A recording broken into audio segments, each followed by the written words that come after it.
আমি এখন নবনিযুক্ত মাননীয় প্রধানমন্ত্রী জনাব তারেক রহমানকে অনুগ্রহপূর্বক রাষ্ট্রপতি মহোদয়ের নিকট প্রধানমন্ত্রী পদের শপথ ও গোপনীয়তার শপথ গ্রহণ করার জন্য সবিনয় অনুরোধ জানাচ্ছি।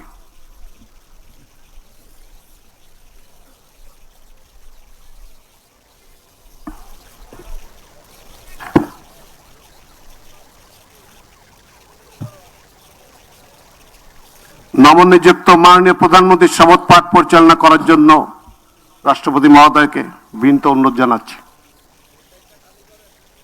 বিসমিল্লাহির রহমানির রহিম। বিসমিল্লাহির রহমানির রহিম। আমি সশ্রদ্ধ চিত্তে তারেক রহমান সশস্ত্র চিত্রে শপথ করিতেছি যে আমি আইন অনুযায়ী সরকারের প্রধানমন্ত্রী পদের কর্তব্য বিশ্বস্ততার সহিত পালন করিব। আমি বাংলাদেশের প্রতি অকৃত্রিম বিশ্বাস ও আনুগত্য পোষণ করিব।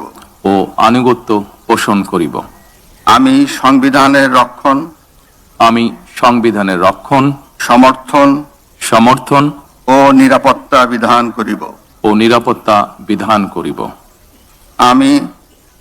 আমি ভীতি বা অনুগ্রহ অনুরাগ বা বিরাগের বশবর্তী না হইয়া সকলের প্রতি আইন অনুযায়ী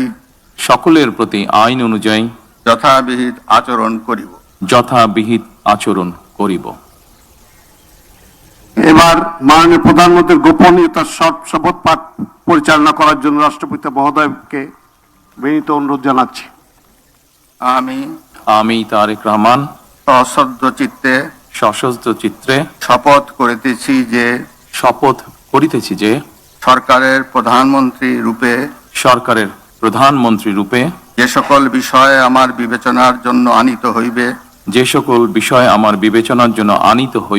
বা যে সকল বিষয় আমি অবগত হইব তাহা প্রধানমন্ত্রী রূপে যথাযথভাবে আমার কর্তব্য পালনের প্রয়োজন ব্যতীত প্রত্যক্ষ বা পরোক্ষভাবে কোনো ব্যক্তিকে জ্ঞাপন করিব না বা কোনো ব্যক্তির নিকট প্রকাশ করিব না। ধন্যবাদ। মাননীয় প্রধানমন্ত্রীকে পদের শপথ ও গোপনীয়তার শপথ স্বাক্ষর করার জন্য এবং স্বাক্ষর শেষে নির্ধারিত আসন গ্রহণ করার জন্য বিনীত অনুরোধ জানাচ্ছি।